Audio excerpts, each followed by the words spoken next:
So you're not gonna have much warning. I'm just gonna like start talking, and that's when we're live. Okay.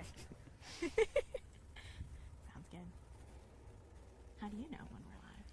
Just gonna say right on the, so you can look at that too. Oh, we're live now. All right, welcome everybody. My name is David. I'm a ranger at Katmai National Park. I'm joined today by Leon, another ranger here at Katmai. Hello, everybody. So today we're going to be talking about kind of the greater ecosystem of Katmai. We're doing a weekly Ask a Ranger chat. It's just going to be a short little chat, about 15 to 30 minutes. We're going to talk about some of the things other than bears that kind of surround the bears' lives. So like I said, we'll be on for about 15 or 30 minutes. You can submit your questions for these chats on explore.org in the comments section. And we're going to get started here. So the first question that we have today is, how has the spruce bark beetle affected the forest around Brooks Camp? Yeah, when visitors first come to Katmai, one of the main questions we get is, what about all of these dead trees, right? You come to Brooks Camp, if you look out on Dumpling, you might see a lot of dead trees. Perhaps you're going out on that Falls Trail, or you're heading out into the valley on our road, and a lot of these trees, it's because of the spruce bark beetle kill. Will come in, and sometimes when conditions are favorable, they will have about an outbreak, kind of. Their population will explode, and it's going to kill these trees. The trees that are the most affected are going to be the ones that are drought stressed. Okay. And so drought stress, what does that mean exactly here? We get a lot of rain in the summertime, we get some snow in the wintertime. What makes a tree drought stressed? How does that defined? Yeah, well, because when you think about Alaska, you definitely don't think about any kind of lack of moisture, right? That's right. Even in our park film, it's described as notoriously miserable, and part of that is because of the amount of rain we get. But when we talk about drought stress, you know, this is something that's been ongoing. It doesn't happen in just a year. And so when you think about that term, it's not necessarily the amount of precipitation that these trees are receiving, it's more so the type and also the timing. So you did mention like snow and rain, right? The drought stressed trees are going to be the trees that get the most of their moisture from rain versus snow melt. And of course, in a warming climate, when you think about it, Alaska is projected to get more of its precipitation from rain rather than snow. So we've got the white spruce here, and it likes the snow a lot more than the rain. Yes. And the spruce bark beetle, they're really enjoying the warmer climates because they're being able to increase their population. They're very successful right now. And so that's not looking so good for the spruce tree. How is that going to continue? What's going to happen next? Can we predict that? You know, it's hard to say. I mean, I did also talk, one more thing I did want to go back to was it's the type of precipitation and timing, too. Right, okay, timing. Because when you think about snow, right, it is a great insulator. Bears use it, you know, for their dens. That's right. It covers them, their dens, and it keeps them warm. Same for a lot of other creatures that might roost in the snow, ptarmigan, whatnot. Those guys, ptarmigan, for instance, are going to be a foot below the snow level, roosting burrows in there. And the surface temperature, the difference between the air temperature there, and roosting is going to be maybe 40 degrees. So, like, snow is a really good insulator. And so with this snow, it's also insulating the ground. So if you don't have that snowpack, you might have a real drop in temperature, and the soil might be harder for those trees to absorb that moisture. But going back to your question about what can we predict about every half a century or so. Okay. And with those outbreaks, sometimes conditions are so favorable to housing only go living spruce trees. And so if they think about eating all of your food at once, you're not going to be able to support that population. So it's going to crash again. And who knows, when conditions are favorable, you're going to have another outbreak. So it's really hard to predict that future. So it's kind of cyclical is what you're saying Yes. here. And so they don't feed on the dead trees. So lots of healthy trees, their population goes up. They kill a bunch of trees, their population goes back down. Does that have an effect on other animals in the forest? It does. I'm sure it does. Different things, you know, rely on the spruce trees. Also, again, when those spruce trees don't have their needles or anything, more sunlight's going to reach the ground, right. higher grasses, that type of thing's going to happen. So kind of changing the flora of the entire forest just from this tree being dead now. Yes. Cool. Exactly. And you brought along a little example of something else that can come along with the beetles, right? Can we show? Of course. So here I have some downed wood that you can kind of see, and maybe if you guys can see that there, it's got a discoloration, right? This happens from what we call blue stain fungus. Blue stain fungus, okay. Yes. So it's really easy, you know, to be like, oh, look at all those dead trees caused by spruce bark beetle, but they also have some kind of symbiotic relationship with this blue stain fungus that again leaves this discoloration here. How they're related is not quite fully understood, but we do know that they are associated, especially here in Alaska. So when you see this, something to look for, you know, if you're going around Brooks Camp, you also know that this was killed by spruce bark beetles. So spruce bark beetle, bad for the spruce tree, maybe good for fungus, maybe good for plants like grasses and low growing bushes, stuff like that. Yeah, I mean, spruce bark beetles, when you think of them, you know, you might see all these dead trees and be like, oh, these are really horrible guys, right? But really, they are just using that condition to their advantage. Right. Spruce bark beetles, they aren't invasive. They are native here in Alaska. They're common. But yeah, especially with the increasing warmer temperatures we are seeing, for instance, this latest outbreak did affect a much larger percentage of trees than previous outbreaks. Okay, so this is a bigger outbreak than normal. Yes, I think the number is something like 40% more were affected by this outbreak than Interesting.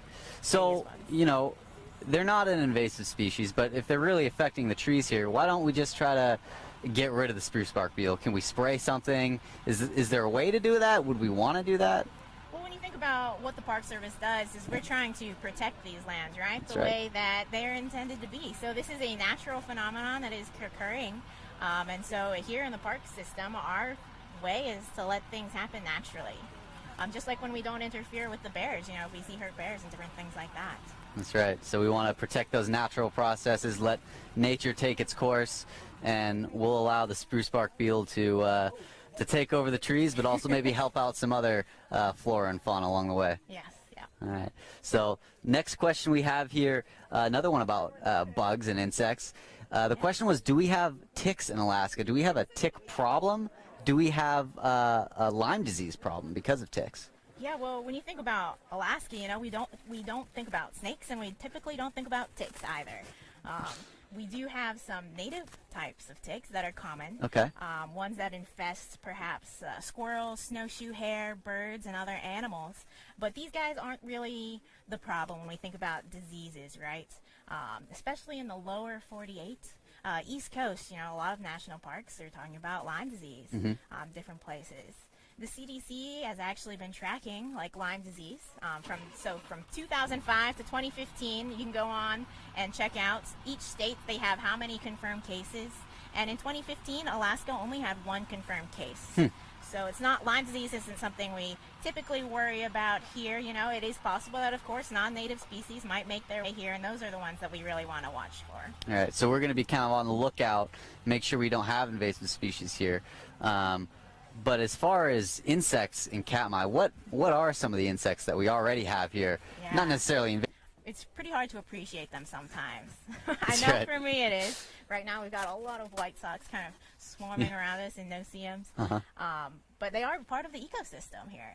You know, different ways. For instance, the insect larvae are great food for salmon fry, you know. So think about how important salmon are to us. And that, you know, that kind of leads us into our next question. But the biting insects, kind of a pain for us, but maybe a real valuable part of the ecosystem for other animals. Yes, and of course they're pollinators as well. So which are pollinators? It, I believe, is going to be the male mosquito. Yeah, that's right. So as much as we hate mosquitoes sometimes, it's actually only the females that bite, right? Yes. So a valuable part of the ecosystem, particularly you said for salmon, right? Yeah, I mean in terms of a food source, salmon fry. And so the next question we have here is about keystone species. And someone wanted to know, are bears a keystone species? They're kind of they're in the spotlight a lot here in Katmai, of course. They're so fun to watch. But are they a keystone species? The short answer is no. I mean, you talk about how important they are here in Katmai, and it's true. It is part of what we protect now. This habitat you can even see right behind us, and it's also what draws a lot of visitors. But no, they are not a keystone species. And so how would you define a keystone species? What makes them not a keystone species? What would make another animal a keystone species? All right, so a keystone species, not all species are created equal. Okay. Some have a greater impact on the ecosystem around them, and those are going to be the keystone species. So they have disproportionately large impact on the ecosystem around them, so that even without these species, perhaps the entire ecosystem might collapse, not exist, or might allow for invasives to come up into this area. Okay. So if you were to take out one species from Katmai, and which species would have the biggest effect on everything else in the ecosystem? Salmon. These guys, salmon, are the lifeblood of Katmai right here in this park. When you think about, even for people, this place has been long inhabited, over 4,000 years in the Brooks Camp area alone, and that's a lot because of the food source. Uh-huh. When you think about also why there's such a presence in Brooks Camp, the lodge in the 50s, because anglers coming in for this salmon, and then again, visitors now still angling, coming in. But of course, animals as well. Like, how much of salmon is a seasonal feast for these creatures, right? And I know in the last Ask a Ranger, Becca mentioned about all the different animals that also feast on salmon aside from the bears.